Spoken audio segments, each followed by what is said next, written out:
အိမ်မက်ဒုက္ခပုံမှာဟောက်ချန်နဲ့ပြန်တွေ့ပြီးတဲ့နောက်ဖုံရှိုးဟာရဲလျှောက်လေးကိုလက်လွတ်ခဲ့ရပြီးနှက်ဖျားဖြစ်နိုင်မဲ့အခွင့်အရေးကိုဆုံးရှုံးခဲ့ရပါတယ်။သူ့မိစွမ်းအားကြီးမားလာတာကိုလည်းခံစားမိတဲ့ဖုံရှိုးဟာကျင်းနဲ့ဆိုနှက်ဖျားစီမှာဖြစ်ကြောင်ကုန်စင်ကိုပြန်ကြည့်ခိုင်းခဲ့ပါတယ်။ကျင်းနဲ့ဆိုနှက်ဖျားဟာလည်းဤကရီးရဲ့ဒေါ်လာကိုခံစားမိတဲ့လျောက်သူ့ရဲ့တက်တန်ကုန်လူနေပါရင်းနေပြီးဟော်ကင်းကိုပြန်ကြည့်ပေးခဲ့ပါတယ်။ကျင်းနဲ့ဆိုနှက်ဖျားရဲ့စွမ်းရည်အရာကြီးလိုက်ခတ်စစ်ကြောင်ဟောက်ချန်တက်ပြန်ချင်လာမှန်းသိလိုက်ရပြီးတဲ့နောက်ကျင်းနဲ့ဆိုနှက်ဖျားကတော့လုံဟောက်ချန်ဟာလူသားမဟုတ်တော့မတီမျိုးတာဖြစ်တယ်လို့သတ်မှတ်ခဲ့ပါတယ်။သူကိုယ်တိုင်ကမတီမျိုးဖြစ်နေတာကြောင့်အော့စတင်နဲ့အသက်ရှင်နေစရာအကြောင်းမရှိဘူးလို့ပြောပြခဲ့ပါတယ်။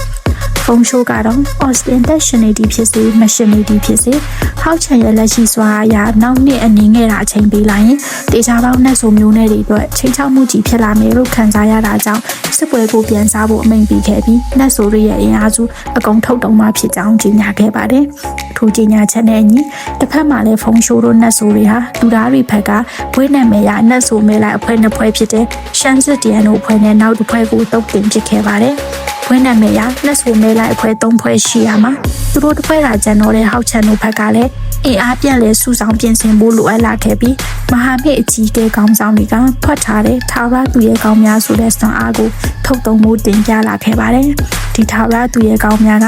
အချိန်တုန်းကကျင်းနဲ့ဆိုနှက်ဖျားကလူသားတွေဘက်မှာကြောက်စရာကောင်းတဲ့စွမ်းအားတည်းပုံခိုးနေတယ်လို့ပြောခဲ့မှုတဲ့အတူတွေပါ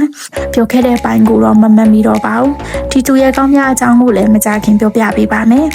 အဲ့လိုနဲ့ထာဝရသူရဲ့ကောင်းတွေထဲမှာစွမ်းအားအကြီးဆုံးနှစ်ယောက်ဖြစ်တဲ့ရှောင်းဟော့နဲ့ရှူးယုံရှောက်တို့ကိုမကြခင်မတီမျိုးစွမ်းအားရှင်တွေဖြစ်ပြန်လဲတွေ့ရမှာဖြစ်ပါတယ်။သူတို့နှစ်ယောက်ဟာအစင်ကိုတက္ကမခွန်တွေဖြစ်ပြီးဝိညာဉ်စွမ်းအားအနက်9သိန်းကျော်တွေဖြစ်ပါတယ်။သူတို့နှစ်ယောက်ဟာဟောက်ချန်ပလင်စံတက်ချက်လုံးနေတော့ကရွှန်ရှစ်ကလွန်ခဲ့တဲ့နှစ်ပေါင်း6000ကျော်အချိန်စီပြန်ခေါ်သွားခဲ့ပြီးအမှတွေ့ခဲ့ရတဲ့စွမ်းအားရှင်နှစ်ယောက်ဖြစ်ပါတယ်။ရှောင်းဟော့ဟာဖန်ဆင်းရှင်နှက်ဖျားပလင်ကိုအတူယူပြီးကျန်တဲ့ပလင်၅ခုကိုဦးဆောင်ပုံလုပ်ခဲ့တဲ့သူဖြစ်ပါတယ်။ဟောက်ချန်ရဲ့ဆရာဖြစ်လာမှဖြစ်ပြီးဟောက်ချန်ကိုပြမကွက်3ကွက်ကိုတင်ပေးမဲ့ဆရာဖြစ်ပါတယ်။ရှူးယုံရှောက်ကတော့ဆရာရဲ့ဆရာဖြစ်လာခဲ့ပြီးလောက်ချန်တစ်ဖြတ်သူရဲ့တကယ်အနှစ်သာရကိုတင်ပေးမဲ့သူဖြစ်ပါတယ်။ကျေးဇူးပါရှင်။